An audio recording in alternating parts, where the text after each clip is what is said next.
DBC নিউজের নিয়মিত আয়োজন জেডোসরেম নিবেদিত সংবাদ সম্প্রসারণে সবাইকে স্বাগত জানাচ্ছি আমি মুক্তাদির। অনেক দিনের বাছাই করা সংবাদ এবং এর পর্যালোচনা নিয়ে সংবাদ সম্প্রসারণে আজ অতিথি হিসেবে অনলাইনে যুক্ত আছেন দ্য ফিনান্সিয়াল পোস্টের প্রধান সম্পাদক এম এ আজিজ এবং সিনিয়র সাংবাদিক ও কলামিস্ট হাসান মামুন। স্বাগত আপনাদের সংবাদ সম্প্রসারণে। এম এ আজিজ, আলোচনা আপনাকে দিয়ে শুরু করতে চাই। আমরা কালকে গোপালগঞ্জের ঘটনাটি দেখেছি, এনসিপির সমাবেশস্থলে হামলা। আজকে এনসিপির নেতা নাহিদ ইসলাম বলেছেন রিফাইন্ড আওয়ামী লীগের নতুন ভার্সন মানুষ দেখেছেন এবং আরও বলেছেন গোপালগঞ্জকে চিরতরে মুজিববাদ মুক্ত করতে মার্চ করা হবে। আমার কথা হচ্ছে, আমরা নতুন বন্দোবস্তের কথা শুনেছি।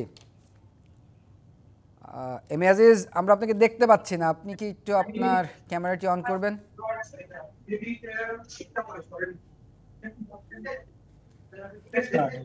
এম এ আজিজ, আপনি আমাকে শুনতে পাচ্ছিলেন? হ্যাঁ, শুনতে পাচ্ছি। জি, আমি আজকে নাহিদ ইসলামের কথা বলি। নাহিদ ইসলাম বলছেন রিফাইন্ড আওয়ামী লীগের নতুন ভার্সন মানুষ দেখেছে এবং বলছে গোপালগঞ্জকে চিরতরে মুজিববাদ মুক্ত করতে মার্চ করা হবে। আমার প্রশ্ন, নতুন বন্দোবস্তের যে কথা আমরা শুনেছি, আমাদের কাছে মনে হচ্ছে নতুন বন্দোবস্তের রাজনীতি একটু ডিফারেন্ট হবে, যেখানে হিংসা বিদ্বেষ থাকবে না, কিন্তু এই যে মুজিববাদ মুক্ত করতে মার্চ করা হবে। দেখেন, ফ্যাসিবাদী আওয়ামী লীগ এবং 111 2 বছর 17 বছর বিরোধী দল শূন্য করতে চেয়েছে, শূন্য কিন্তু হয় নাই। সুতরাং কোন জায়গায় কোন দলকে শূন্য করা সম্ভব না, এটা অবাস্তব। রাজনীতিকে রাজনীতি মোকাবেলা করতে হবে। ধরেন, বাংলাদেশে কতগুলো এলাকা আছে, ধরেন জাতীয় পার্টির অফিস ঢাকায় ভেঙে দেওয়া হলো, কিন্তু জাতীয় পার্টি যখন জিএম কাদেরের অফিসে যখন একটা মোটরসাইকেল পুড়িয়ে দেওয়া হয়েছে, তার কিন্তু প্রতিবাদ হয়েছে।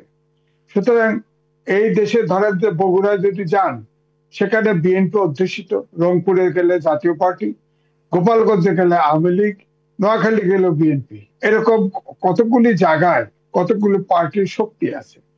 এরপরে একটি ধারণা করা উচিত যে আমাদের দেশে রাজনীতিকে রাজনীতি দিয়ে মোকাবেলা করা হয় না, শক্তি দিয়ে প্রয়োগ করার চেষ্টা করা হয়। শক্তি দিয়ে বিরোধী দলকে আপনার সবসময় কিন্তু বিরোধী দলকে নির্মূল করার চেষ্টা করা হয়, কিন্তু নির্মূল হয় না। জামাতের মতো পার্টিকে নিষিদ্ধ করে রাখা হয়েছিল, এখন তো জামাত কিন্তু তার চেয়ে শক্তিশালী হয়ে উঠেছে। কারণ জামাতকে আপনার রাজনীতি দিয়ে মোকাবেলা করা হয় নাই, জোর করে মোকাবেলা করা হয়েছে, চেষ্টা করা হয়েছে।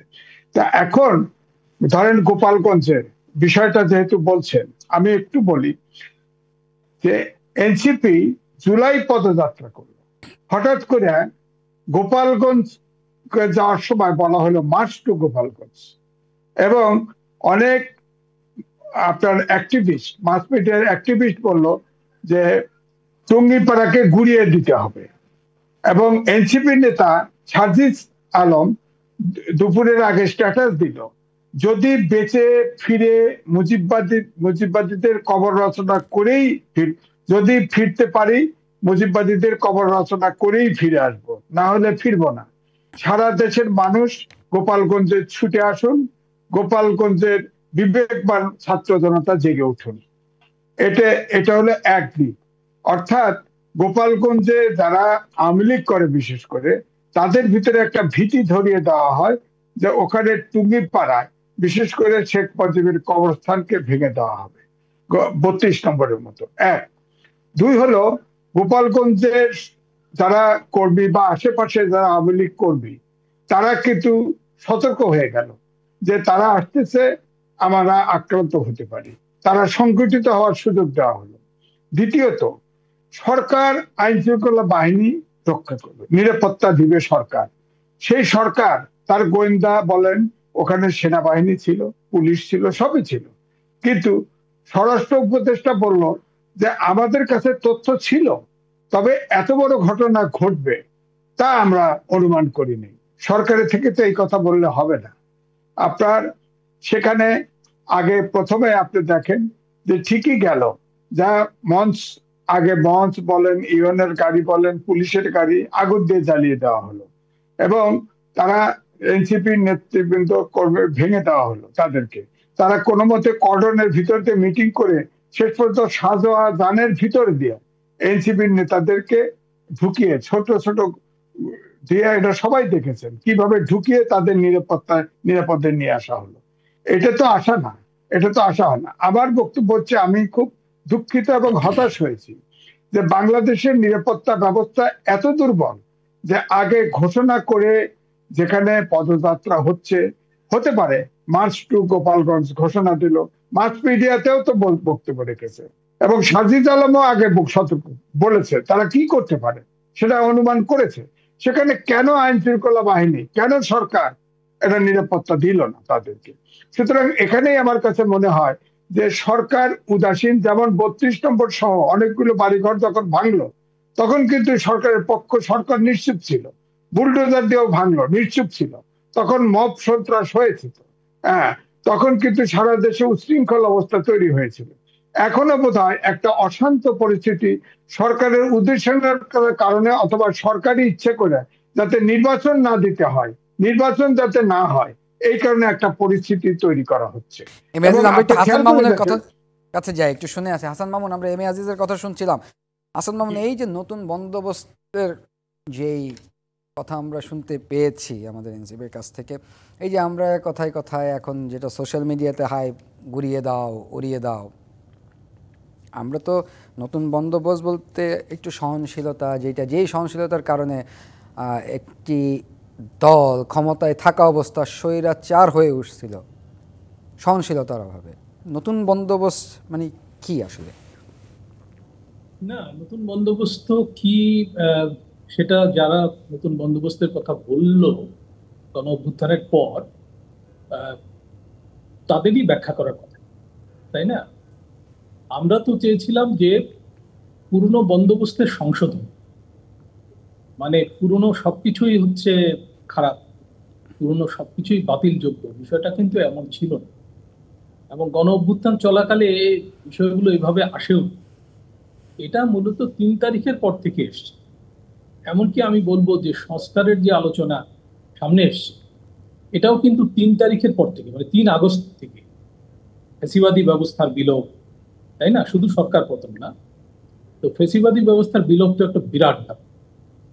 এর জন্য মৌলিক সংস্কার, সাংবিধানিক সংস্কার লাগবে, এবং আরো অনেক কিছু লাগবে, এবং সময়ও লাগবে প্রচুর, দ্রুত এই ক্ষেত্রে উত্তরণ হবে। তো যারা নতুন বন্দোবস্তের কথা বললো, তাদের মধ্যে একটা প্রবণতা দেখা গেল যে তারা দ্রুততার সঙ্গে এগুলো করে ফেলবে, অর্জন করে ফেলবে। এবং আমি কিন্তু বলবো, এখানে আজিজ ভাই প্রসঙ্গ অনেকগুলো এনেছেন, বলে ফেলেছেন, আমি সেগুলো পুনরাবৃত্তি করব না। আমি ওনার সঙ্গে গুণগতভাবে একমত। গোপালগঞ্জে যেটা ঘটেছে, এটাকে কিন্তু প্রেক্ষাপট থেকে বিচ্ছিন্ন করে দেখা আমার মনে হয় ঠিক হবে না। এর একটা রাজনৈতিক প্রেক্ষাপট আছে। রাজনৈতিক প্রেক্ষাপটের মধ্যে মব ভায়োলেন্স আছে, এবং এই মব ভায়োলেন্সে কিন্তু গণ অভ্যুত্থানের কোনো কোনো শক্তি খুবই উৎসাহী। আমি এখানে কারণ নাম বলতে চাই না, এগুলো ব্যাপকভাবে আলোচিত হচ্ছে। এমনকি সেনাবাহিনীর তরফ থেকেও মব ভায়োলেন্সের ব্যাপারে কিন্তু বলা হয়েছিল মাঝে যে মব সহ্য করা হবে না। একটা বড় মব হয়েছিল, আমি বলবো সর্বোচ্চ পর্যায়ের মব, সেটা হচ্ছে 32 নম্বরের বাড়ি ভেঙে দেওয়া। 32 নম্বরের কথা বললে আবার সফট আওয়ামী লীগ হওয়ার একটা আশঙ্কা, এটা আরেকটা মব, তাই না? তো মানে কেন এইসব ভাঙচুর করতে হবে, এগুলো কিন্তু মোটেও বোধগম্য না। এবং এগুলোর ভেতর দিয়ে কি অর্জিত হবে, কি বন্দোবস্ত অর্জিত হবে, সেটাও পরিষ্কার।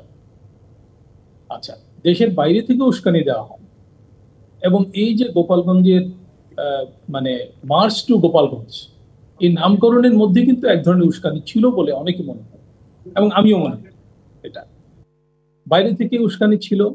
কারো কারো দায়িত্বহীন পোস্ট ছিল যে গুড়িয়ে দেওয়া হবে টুঙ্গিপাড়া এবং শেখ সাহেবের মাজার পর্যন্ত। মাজার না বললে আবার অনেকে আপত্তি করে, আমি যদি কবর বলি, ঠিক আছে। তো এইগুলো তো কোনো কাজের কথা, এগুলো তো কোনো মানে দায়িত্বপূর্ণ আচরণ না। এখন এনসিপি বলতে পারে যে আমরা তো অফিসিয়ালি বলি, কিন্তু অফিসিয়ালি এগুলোর বিরোধিতাও করা হয়, সেটাও কিন্তু লক্ষ্য করতে হবে। ফলে গোপালগঞ্জের যারা আওয়ামী লীগ সমর্থক, আমি বলবো অন্ধ সমর্থক, যারা মানে একটা ধর্ম সম্প্রদায়ের মতো অবস্থান নিয়েছে আওয়ামী লীগের পক্ষে, তাদেরকে কিন্তু আমরা একটা জঙ্গি উত্থানের মতো করে কালকে দেখলাম, তাই না? এবং আজকে খবর আছে যে গ্রামগঞ্জ থেকে লোকজন এসেছে, খালি শহরের লোকজন না কিন্তু। এবং এখানে খালি আওয়ামী লীগ ছাত্রলীগ না, এখানে গোপালগঞ্জবাসীও ছিল। তারা বহুদিন ধরে আওয়ামী লীগকে ভোট দিচ্ছে এবং ব্যাপকভাবে ভোট দিচ্ছে। গোপালগঞ্জে বোধহয় 3টা আসন, সংসদীয় আসন। এই 3টা আসনই আওয়ামী লীগ দীর্ঘদিন থেকে বিজয়ী হচ্ছে, তারা ক্ষমতায় যাক বা না যাক। এবং পার্শ্ববর্তী কতগুলো জেলাতেও আওয়ামী লীগের কিন্তু দুর্গ, মানে স্ট্রং হোল্ড আছে। তো এই বিবেচনায় গোপালগঞ্জে এই ধরনের কর্মসূচি নেওয়া, এটা রাজনৈতিকভাবে সঠিক ছিল কিনা এটা চিন্তার বিষয়। আরেকটা হলো এনসিপি এই কর্মসূচি নেওয়া আর বিএনপি নেওয়া কিন্তু এক জিনিস না। কারণ বিএনপির ব্যাপারে আওয়ামী লীগের একটা ভিন্ন রকম অবস্থান আছে, এনসিপির ব্যাপারে আরেক রকম অবস্থান। আওয়ামী লীগ মনে করে, আমি তো আওয়ামী লীগের লোকজনকে চিনি, তারা মনে করে যে এই মব, বিশেষ করে 32 নম্বর ভাঙার পেছনে এনসিপি দায়ী, এটা তারা মনে করে। আওয়ামী লীগ নিষিদ্ধ করার জন্য এনসিপি দায়ী, এটা তারা মনে করে। তো এইসব প্রেক্ষাপটে দেখতে হবে যে এই ঘটনাটা ঘটেছে। কিন্তু এই প্রেক্ষাপট থেকে বিচ্ছিন্ন করে দেখলে মনে হবে যে আওয়ামী লীগের লোকজন এনসিপির উপর হামলা করেছে এবং নিরাপত্তা বাহিনী তাদেরকে সরিয়ে দিয়েছে, সরিয়ে দিতে গিয়ে শক্তি প্রয়োগ করেছে এবং করতে বাধ্য হয়েছে। আজকে আইএসপিআর থেকে বক্তব্য দেওয়া হয়েছে যে যে পরিস্থিতি সৃষ্টি হয়েছিল তাতে শক্তি প্রয়োগ করতে হয়েছে। এখন তদন্ত কমিটি হয়েছে একটা সরকারি, এটা কিন্তু বিচার বিভাগীয় না। এবং এটা নিয়ে প্রশ্ন ইতিমধ্যে উঠেছে যে এই তদন্ত কমিটির মাধ্যমে সত্যতা কতখানি উঠে আসবে। বিশেষ করে যখন কিছু মানুষ নিহত হয়েছে এবং বেশ কিছু মানুষ আহত হয়েছে, আহ এখানে কিন্তু সরকারের অতিরিক্ত বল প্রয়োগের প্রশ্ন উঠবে, ইতিমধ্যেই উঠেছে সেটা। এবং এটা সেনাবাহিনীও এখানে কিন্তু একটু বিতর্কিত হবে। সেনাবাহিনীর নামে যেসব ছবি প্রচারিত হয়েছে ফেসবুকে, এগুলো সেনাবাহিনীর ভাবমূর্তির জন্য, বিশেষ করে আন্তর্জাতিক পর্যায়ে আমাদের সেনাবাহিনীর যে ভাবমূর্তি, তার জন্য কিন্তু ইতিবাচক হবে না। এবং আওয়ামী লীগ বসে থাকবে না, এগুলো ব্যবহার করবে। তা আমি যেটা বলতে চাচ্ছি যে এই পুরো ঘটনাটা কিন্তু দায়িত্বহীন কাজ হয়েছে। এই যে গোয়েন্দা তথ্য না থাকা, তারপরে পুলিশ সক্রিয় ভূমিকায় না থাকা। হাসান মামুন, এই যে জি, মানে কথায় উড়িয়ে দেওয়া যে গোয়েন্দা তথ্য ছিল না, এইটা তো আন্ডারস্টুড, এটা তো আসলে এটার জন্য আসলে এত রিসার্চ করার দরকার পড়ে না। গোপালগঞ্জ আওয়ামী লীগের ঘাঁটি, হুম, এখানে এটা আমরা সবাই এনসিপি জানি। সমাবেশ করতে যাবে, কিছু না কিছু প্রবলেম হতে পারে। কিছু না বড় ধরনের সমস্যা হবে, এটা তো কিন্তু এই আমরা যে জানতাম গোয়েন্দা আজ। তথ্য থাকবে না বা ছিল না, মানে এটা বিশ্বাসযোগ্য না, এটা মোটেও বিশ্বাসযোগ্য না। সেনা গোয়েন্দারাও কিন্তু দেশে তৎপর আছে, তাদের কাছেও তথ্য থাকার কথা। তো এর মধ্যে কি করে এই ধরনের জমায়েতের উদ্যোগ নেওয়া হলো? এবং জমায়েতের ঘোষণাটাও একটু আক্রমণাত্মক ছিল, এটা অনেকে মনে করে, আমিও মনে করি। এই ধরনের ঘোষণা দিয়ে জমায়েত করতে গেলে তো প্রতিরোধের মুখে পড়তে হবে। আওয়ামী লীগের যে মেন্টাল মেকআপ এবং সেট আপ, তাতে তারা অন্তত গোপালগঞ্জে এটা মেনে নেবে না, এটা খুবই স্বাভাবিক, তাই না? এটা আমি সমর্থন করছি না, আমি বলছি যে তাদের দিক থেকে এই ধরনের আচরণ করা খুবই স্বাভাবিক। গোপালগঞ্জে কিন্তু সেনা কনভয়ও আক্রান্ত হয়েছিল এবং সেনাবাহিনীর বোধহয় একটা গাড়ি জ্বালিয়ে দেওয়া হয়েছিল, তাই না? অনেক আগে, বেশ আগে। তারপরে একটা সেনা অভিযান হয় এবং সেই সেনা অভিযানে কিন্তু পরিস্থিতির যথেষ্ট উন্নতি হয়। অনেকে দাবি করে যে গোপালগঞ্জকে তো ক্লিন করা দরকার, গোপালগঞ্জ এখনো বাংলাদেশের অংশ, এটা তো প্রমাণ করা দরকার। অনেক অ্যাক্টিভিস্ট কিন্তু আমি দেখেছি তারা দাবি করেছে যে ওখানে জমায়েত বা শান্তিপূর্ণ সমাবেশ হওয়ার আগে ওখানে তো আইন শৃঙ্খলা পরিস্থিতির একটা যথেষ্ট উন্নতি হওয়া দরকার। সেই রকম পরিস্থিতি সৃষ্টি না করে সরকারই বা কেন এই ধরনের জমায়েতের অনুমতি দেবে, এটা কিন্তু একটু মানে প্রশ্নবিদ্ধ ব্যাপার। এবং এই জন্য আজিজ ভাই যেটা বলেছেন, বাজারে এই ষড়যন্ত্র তত্ত্বটা উঠছে, এটা হচ্ছে যে গোটাই ব্যাপারটা যারা নির্বাচন পিছিয়ে দিতে চায়, দেশে আইন শৃঙ্খলার অবস্থা ভালো না বা অস্থিতিশীল পরিস্থিতি বিরাজ করছে, বা গোপালগঞ্জে নির্বাচন সম্ভব না, এরকম আরো কিছু জায়গায় নির্বাচন সম্ভব না, যারা বলতে চায়, বলে নির্বাচন পেছাতে চায়, তারা পরিকল্পিতভাবে পুরো ব্যাপারটা ঘটিয়েছে কিনা এইরকম কথাবার্তা কিন্তু বাজারে এসে গেছে। এবং আমরা একটু এটা এম এ আজিজের কাছে যাই। সরকারের ভাবমূর্তির জন্য এটা মোটেও হাসান ভালো মামুন, ভালো এটা আমরা এম এ আজিজের সাথে কথা বলি। এম এ আজিজ, আমরা হাসান মামুনের কথা শুনছিলাম। এম এ আজিজ, কালকে গোপালগঞ্জের সমাবেশকে কেন্দ্র করে এখানে আমরা এনসিপি নেতাদের বক্তব্য শুনেছি। সোশ্যাল মিডিয়ায় যেরকম গোপালগঞ্জের পদযাত্রা যেরকম মার্চ টু গোপালগঞ্জ হয়ে গেছে, এরকম অনেক রকমের আমরা স্টেটমেন্ট দেখতে পাচ্ছি। এনসিপির সফলতা বা বিফলতা, যে গোপালগঞ্জের মতো জায়গায় গিয়ে তারা বলতে পেরেছেন গোপালগঞ্জ চিরতরে মুজিববাদ মুক্ত করতে হবে। এখানে আবার অনেক ইয়েও টেনে নিয়ে আসতেছেন যে কোনো পলিটিক্যাল লিডার পারেন নাই, শহীদ প্রেসিডেন্ট জিয়াউর রহমান গিয়েছিলেন, ওনাকেও চলে আসতে হয়েছে, এরশাদের লজিক টেনে নিয়ে আসা হয়েছিল। এই যে এনসিপির সফলতা, বা অনেকেই এই সিচুয়েশন দেখে আবার জনমনে প্রশ্ন হয় যে কাইন্ড অফ মানে একটা ভয় যে মানুষের মনে যে the country is heading towards civil war or not. না দেখেন, সিভিল ওয়ার অনেক শেষের ব্যাপার, তবে পরিস্থিতি, রাজনৈতিক পরিস্থিতি ভালো যাচ্ছে না। তার নাহিদ ইসলাম এনসিপির আহ্বায়ক ইতিমধ্যেই কিন্তু একটা স্ট্যাটাস দিয়েছে। সে বলেছে গোপালগঞ্জে আবার যাব, মুজিববাদী ধ্বংস করব, এবং প্রত্যেকটি ঘরে ঘরে আপনার স্বাধীন বাংলাদেশের পতাকা তুলব। এটা তো আর একটা উস্কানি। অর্থাৎ আমার বক্তব্য হচ্ছে যে এই স্ট্যাটাস দেওয়ার পরে আর গোপালগঞ্জে এনসিপি কে সভা করতে না দেওয়া উচিত।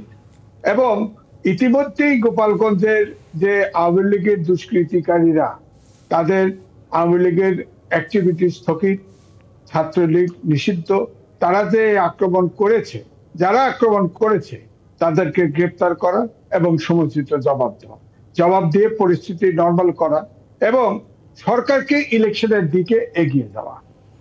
যতক্ষণ পর্যন্ত নির্বাচন দিবে কি দিবে না এই ধোঁয়াশা থেকে যাবে। তখন বলা হয়েছে ডিসেম্বরের ভিতরে সকল প্রস্তুতি সমাপ্ত করতে হবে, কিন্তু সেখানেও কিন্তু শেষে একটা যদি কিন্তু আছে, বিচার এবং সংস্কার হতে হবে। তো এটার অর্থ কি? এবং এই ছাত্রদের পার্টি এনসিপি তারাও কিন্তু বলেছে এখন যে পরিস্থিতি, তাতে নির্বাচন করার পরিস্থিতি নাই, এবং সবসময় কিন্তু এই সরকারের সাথে এনসিপি কে ট্যাগ করে দেখা হয়। এনসিপি যা বলে, আর আপনি আগে বলেছিলেন যে নতুন বন্দোবস্ত, দেখেন আওয়ামী লীগের ফেসিবাদ, তাদের বন্দোবস্ত ছিল যে দমন করে, পীড়ন করে, আয়না ঘরে ঢুকিয়ে মামলা টামলা করে বিরোধী দলকে নিঃশেষ করে দেওয়া, অর্থাৎ বিরোধী দল থাকবে না। ব্যাপারটা এরকম, আচরণ থেকে এরকম ছিল। আর এনসিপি অর্থাৎ বৈষম্য বিরোধী ছাত্র 5ই আগস্টের পরেই সব হামলা করে ভাঙো, মব তৈরি করো, ভাঙো, একে নামাও, একে উঠাও। যেমন ধরেন আপনিও তো একটা নেতা, সাংবাদিকদের নেতা, মামুন ভাই অত্যন্ত প্রবীণ সাংবাদিক। আপনি বলেন তো পৃথিবীর কোন দেশে আছে একবারে অ্যাক্রিডিটেশন কার্ড সব বাতিল হয়ে যায়? আপনি বলেন তো আওয়ামী লীগের কৃষি মন্ত্রী ছিল রাজ্জাক, তার তো কৃষি তাদের সমিতিতে তার মেম্বার আছে। বৈষম্য বিরোধী ছাত্ররা প্রেস ক্লাবে এসে লিস্ট দিয়েছে যে এরা ফেসিবাদের দোষর, সেই সাংবাদিকদের প্রেস ক্লাবের মেম্বারশিপ চলে গেছে। এরপরে দেখেন প্রত্যেকটা টেলিভিশন দেখেন, পত্রিকা দেখেন, সব জায়গায় সেট পরিবর্তন হয়ে গেছে। এখন তো আমি টকশো করি, অনেক জায়গাতে অনেককে চিনি না। তো সুতরাং এই যে সাংবাদিক, তারাও কিন্তু ট্রমায় ভুগছে। কারণ কোনটা লেখে কি করে, এই যে যেমন মামুন ভাই এক কথা বললো যে আওয়ামী লীগের দোষর মনে হবে, একটা কথা বলতে পারছে না। এখন মামুন ভাই যে টোনে কথা বলে, আমিও সেই টোনে কথা বলি। টকশোতে তো তা ছিল না। আওয়ামী লীগের 15 বছর আমি টকশো করেছি, 5 তারিখেও আমি টকশোতে গেছি। আমি তো প্রতিপক্ষকেই ফেস হই, টকশোতে তো বিতর্ক হওয়া উচিত। এখন তো তেমন বিতর্ক হয় না। সুতরাং আমি বলবো এম এ আজিজ, আমাদের একটা বিরতির সময় হয়েছে। আপনি যেই ইস্যু নিয়ে কথা বলছেন, আমরা বিরতি থেকে ফিরে এসে ইস্যু নিয়ে কথা বলবো। এম এ আজিজ, আমাদের একটা বিরতির সময় হয়েছে। প্রিয় দর্শক, জেডএসএম নিবেদিত সংবাদ সম্প্রসারণের একটি বিরতির সময় হয়েছে, সঙ্গেই থাকুন। বিরতির পর আবারও স্বাগত।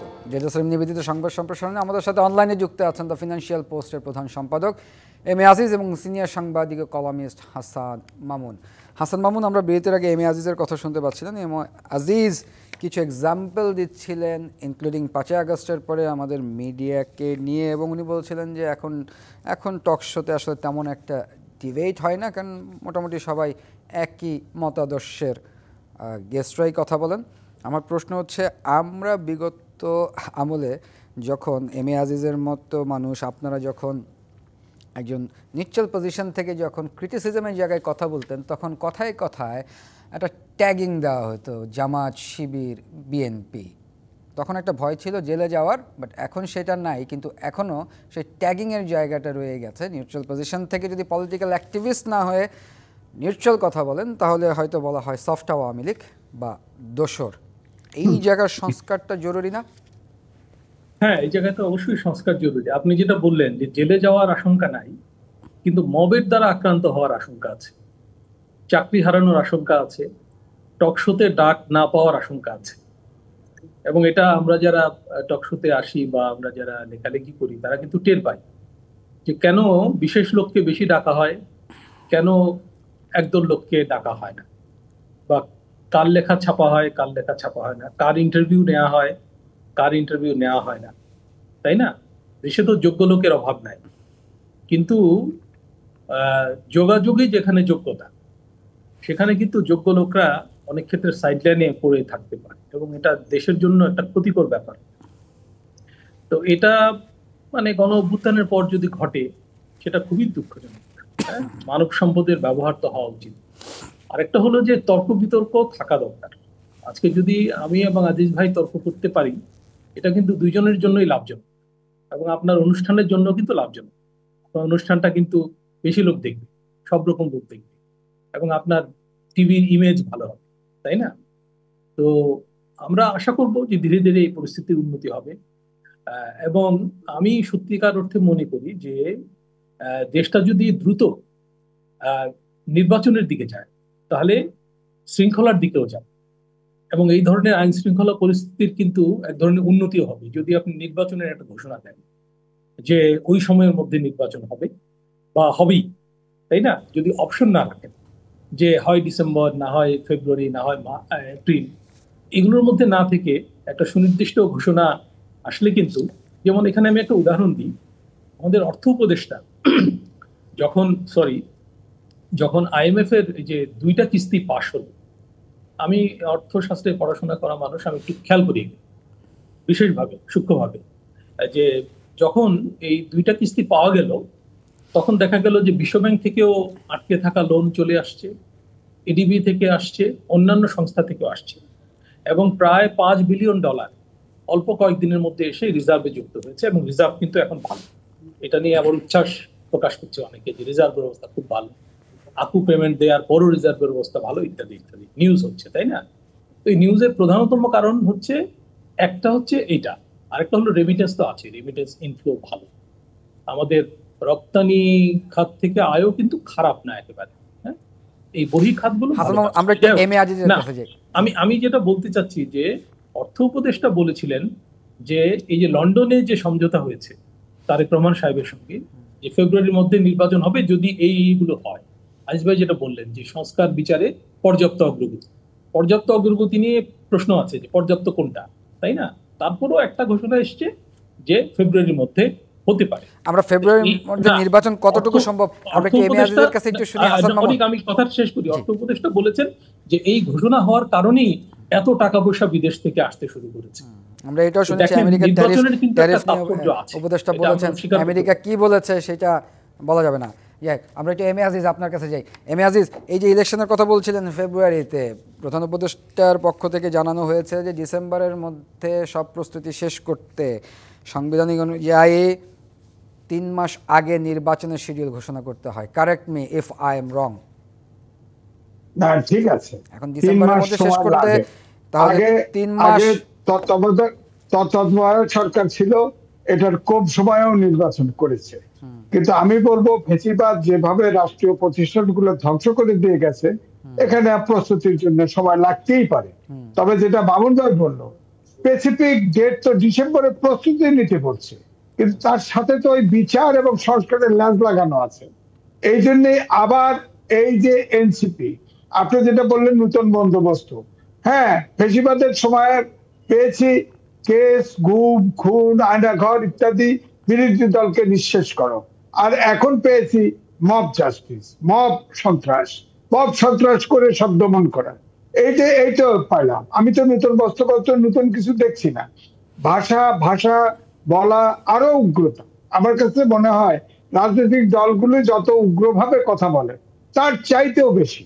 আপনি বলেন তো দেখি, এখনো গরম, রক্তে শরীরে ঘাস শুকায় নাই, এখনই কেন এনসিপির আহ্বায়ক এই শাসনটা দিল যে ওখানে যাব, মুজিববাদী শেষ করে দিব, ঘরে ঘরে পতাকা তুলবো? এগুলো আগেই ঘোষণা দিয়ে উত্তপ্ত করার প্রয়োজন ছিল কি? সরকারের কাছে প্রোগ্রাম দিবে, অনুমতি চাইবে, চায় তারা যাইতো সেখানে নিরাপত্তা সিকিউরিটি দিয়ে। গোপালগঞ্জে যেমন যার সবার মিটিং করার অধিকার আছে, তেমনি আপনি একটা রাজনৈতিক দল, আপনার তো পরিস্থিতি বিবেচনা করতে হবে যে আমি কোথায় যাচ্ছি। যেভাবে শাহজাহানের নেতাদেরকে ঢুকানো হলো ছোট ছোট দরজার ভিতর দিয়ে, এটা কি খুব সম্মানজনক হয়েছে? হয় নাই তো। অর্থাৎ অনেক মনে হয় যে তাদের জীবন যাচ্ছে, তাদেরকে সেনাবাহিনী শাহজাহানে ঢুকায় দেওয়া হলো। এখন এখন তারপরেও কিন্তু আওয়াজ করছে না। আমার কথা হচ্ছে এটা নতুন বন্দোবস্ত নয়, এটা মব সন্ত্রাস। যে ভাষাগুলি মব সন্ত্রাসের বাইরে কোনো ভাষা এনসিপির কোন নেতাদের মধ্যে, বিশেষ করে 5-6 জন আছে তাদের কাছে, এবং ধরেন পাটোয়ারি সাহেব বলেই দিল পরিস্থিতি নাই, তাহলে আপনি কি করবেন বলেন? এটা বলছি যে আপনার এই দেশে নির্বাচন নিয়ে সন্দেহ দেখা দিচ্ছে। আমাদের একটা বিরতির সময় আছে, আমরা বিরতি থেকে ফিরে এই বিষয় নিয়ে আলোচনা করবো। প্রিয় দর্শক, জেডএসএর নিবেদিত সংবাদ সম্প্রসারণে বিরতির সময় আছে, বিরতির পর আবারও স্বাগত। জেডএসএর নিবেদিত সংবাদ সম্প্রসারণ, আমাদের সাথে আছেন এম এ আজিজ এবং হাসান মামুন। এম এ আজিজ, আজকে বিএনপি নেতা সালাউদ্দিন আহমেদ বলেছিলেন একটি কথা যে চেয়েছিলাম ডেমোক্রেসি, হয়ে যাচ্ছে মবক্রেসি, এবং আইন শৃঙ্খলা বাহিনীর ব্যর্থতা সবকিছু মিলে আসলে বিএনপিকে কলঙ্কিত করার চেষ্টা হচ্ছে। না দেখেন, এই যে পুরান ঢাকায় এক ছেলেকে পাথর দিয়ে মারা হলো পিটিয়ে, ফাইনালি কি হলো? এটা উল্টা হয়ে গেছে না? তার যে মেয়ে দুটো বললো যে তার মার কাছে তারা যে অভিযোগ আসামি দিয়েছিল সেই অভিযোগ পুলিশ চেঞ্জ করে বলছে। তো এখন তো এটা আর যতই তদন্ত করেন আর বিশ্বাস তো হবে না। এখন প্রশ্ন হলো তার মা কি নাম দিয়েছিল, এটা তো জাতিকে জানাইতে হবে, নাহলে তো বিশ্বাস হবে না। সুতরাং এটা এরপরে সারা সবগুলো পার্টি বা বিএনপির পিছনে লাগলো। হ্যাঁ, লাগলো, কারণ ধরে নিচ্ছে যে বিএনপি সম্ভবত মেজরিটি সরকার গঠন করবে, সুতরাং একে হাত পা বেঁধে সরকারে পাঠাও। ব্যাপারটা হচ্ছে তাই। যেমন দলের ঐক্যমত কমিশনে স্প্রেডশিটে কোনো আনুপাতিক নির্বাচন ছিল না, অথচ এটা ঐক্যমত কমিশনে আঘাত ছিল, মাঝখানে উঠে আলটিমেটাম দিয়ে দিল ঐক্যমত কমিশন আনুপাতিক নির্বাচন না হলে ইলেকশনে যাব না। এটা তো এই জন্য, এবং যারা যাচ্ছে, ও যে আপনি দেখেন আওয়ামী লীগ যখন স্থগিত করা হলো তাদের অ্যাক্টিভিটিস, তখন কিন্তু 1 ঘন্টা সময় দিল, 144 তারা ভঙ্গ করলো, বা দাবি আদায় হয়ে গেল। ডক্টর মোহাম্মদ ইউনূস তো বলেছিল এই সরকারের কোন দলকে নিষিদ্ধ করার পরিকল্পনা নাই, কিন্তু এক্সিকিউটিভ অর্ডারে হয়ে গেল। ঠিক এই জন্যই ডাউট করা হয় যে আপনার এই যে এবারে এই সরকারের কোনো কিছুতে আস্থা পাওয়া যাচ্ছে না, এবং রাষ্ট্রীয় কোনো প্রতিষ্ঠান ঠিক নাই, কোনো প্রতিষ্ঠান ঠিক মতো চলছে না। সুতরাং আমি সমাধান একটাই, যে ঐক্যমত কমিশনের যে অ্যাটিটিউড দেখি আপনার সরকারের, তাতে সব দলকে সবকিছুতে একমত হতে হবে। তাহলে দলগুলোর তো নীতি আদর্শ আলাদা, একমত হবে কি করে? যতটুকু একমত হয় ততটুকু নিয়ে নির্বাচনে যান। নির্বাচনী ব্যবস্থা এবং 5 বছর পরে মানে মানে ক্ষমতা হস্তান্তর মানে করা, এই দুটোর জায়গায় আপনার কঠিন আইন করে নির্বাচনে যাক। সংস্কার এখন যদি পুরনো কথা তুলতে যান, তাহলে তো বলতেই হয় ওটা নিয়েছে কিসের উপরে? এই বর্তমান সংবিধান সমুন্নত রাখার জন্য। সেই সংবিধানে তো এই সরকারের ম্যান্ডেট আছে কিনা এটা ভাবতে হবে। তারপরে আমরা জাতি সংস্কার চেয়েছি, কারণ 54 বছরে অনেক সূচকে এগিয়েছে, কিন্তু রাজনৈতিক সূচকে পিছচ্ছে। আমরা ছাত্ররা জীবন দিয়েছে, ছাত্র জনতা, আমরা চেয়েছি এই পরিবর্তনের পরে আমরা একটা গণতান্ত্রিক বাংলাদেশের দিকে যাত্রা শুরু করব। সেটা হচ্ছে না। আগে হলো দমন পীড়ন, আয়নাঘর, এখন হলো মব সন্ত্রাস। পার্থক্যটা কি হলো বলেন? একই তো। এখন সারা জাতি ট্রমায় ভুগতেছে, যেখানে যাবেন সেখানেই ট্রমা। এই তো কথা বললেও ফেসিবাদের দোষর, অথবা ফেসিবাদের ভিতরে আমি সাব সাপোর্টার, আমাকে ট্যাগ লাগাই দিবে। সুতরাং এখন যেটা বলা হচ্ছে, এই সরকারের বিশ্বাসটা নাই হয়ে গেছে। বিশ্বাসটা তাদের রিগেইন করা, এবং এই নির্বাচনের ডেট লাগবে, যেটা মামুন ভাই বলছে, নির্বাচনের ডেট লাগবে, তাছাড়া আস্থা ফিরবে না। হাসান মামুন, আমরা এম এ আজিজের কথা শুনছিলাম, বিএনপিও বারবার বলছে মবের রাজত্ব চলছে, মবক্রেসি। হ্যাঁ, আজকে ওই সালাউদ্দিন সাহেবের বক্তব্যটা আপনাদের টেলিভিশনে দেখলাম, স্ক্রলে এসছে, অন্যান্য টেলিভিশনে এসছে, যে চেয়েছিলাম ডেমোক্রেসি, পেলাম মবক্রেসি। যাই হোক, ডেমোক্রেসি পেতে তো একটু সময় লাগে, সেটাও ঠিক। তো মবক্রেসির অবসান হওয়া দরকার। এবং এই অবসানটা কিন্তু সরকারই ঘটাতে হবে। সরকারের দায়িত্ব। মব থাকলে কিন্তু সরকার থাকে না। এই যে আমরা বলছি যে ৩২ নম্বর ভাঙার কথা বললেই সফট আওয়ামী লীগ ইত্যাদি অভিধা দেওয়া হচ্ছে, কিন্তু এটা তো ঠিক যে একটা সরকার অস্তিত্বশীল থাকাকালে এইভাবে কিন্তু অরাজকতা চলতে পারে না। এবং এই অরাজকতা চলছে বলে আওয়ামী লীগ এবং আওয়ামী লীগের পক্ষের লোকজন কিন্তু এই সরকারকে মবের সরকার বলছে। আপনি নিশ্চয়ই খেয়াল করছেন যে এটা মবের সরকার, এবং এটাও বলা হচ্ছে যে মবের মাধ্যমেই নাকি হাসিনার পতন ঘটানো হয়েছে। যদিও ওইটা একটা গণ অভ্যুত্থান ছিল, একটা নজিরবিহীন গণ অভ্যুত্থান ছিল। এই অঞ্চলে এরকম গণ অভ্যুত্থান হয়নি, এবং সাম্প্রতিক ইতিহাসেও কিন্তু এই ধরনের গণ অভ্যুত্থান বিরল, তাই না? তো এই গণ অভ্যুত্থানের পরে সরকারের প্রথম দায়িত্ব ছিল পুলিশকে রিফর্ম করা। এই প্রসঙ্গটা আমি একটু আনতে চাই।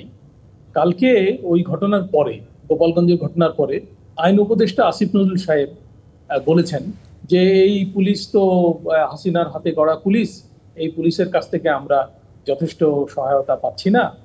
এবং আজকে এই যে স্বরাষ্ট্র উপদেষ্টাও বললেন যে যথেষ্ট গোয়েন্দা তথ্য ছিল না, বা ভুল তথ্য বা অসম্পূর্ণ তথ্য ইত্যাদি ছিল, তাই না? একই রকম বক্তব্য। তো 11 মাস চলে গেল, 12 মাস হতে চলল একটা সরকার, এবং অন্তর্বর্তীকালের 12 মাস, কিন্তু এটা কিন্তু নির্বাচিত সরকারের 12 মাস না, যে তার 5 বছর আছে। অন্তর্বর্তী সরকারের 12 মাস মানে তত্ত্বাবধায়ক সরকারের প্রায় 4টা তত্ত্বাবধায়ক সরকারের সময়। এটা কিন্তু খেয়ে ফেলেছে এই সরকার। অথচ সরকার পুলিশকে পর্যন্ত রিফর্ম করতে পারেনি। এবং এটাও আমি একটু বলতে চাই যে এই যে ঐক্যমত্য কমিশনের যে আলোচনা চলছে, এখানে কিন্তু পুলিশ রিফর্ম নিয়ে কোনো আলোচনা হচ্ছে না। কারণ পুলিশ রিফর্মস কমিশনের প্রস্তাব হচ্ছে অসম্পূর্ণ, এবং সরকার বলেছিল যে অসম্পূর্ণ প্রস্তাবের মধ্যে যেগুলো আছে সেগুলো প্রশাসনিকভাবেই হাসান বাস্তবায়ন মামুন, করা আমাদের সম্ভব। হাতে আজকে আর সময় বেশি নেই, আমাদের শেষ করতে হচ্ছে। ধন্যবাদ হাসান মামুন, ধন্যবাদ এম এ আজিজ। প্রিয় দর্শক, এই ছিল জেজেসএরএম নিবেদিত সংবাদ সম্প্রসারণে। সবাই ডিবিসির সঙ্গেই থাকুন।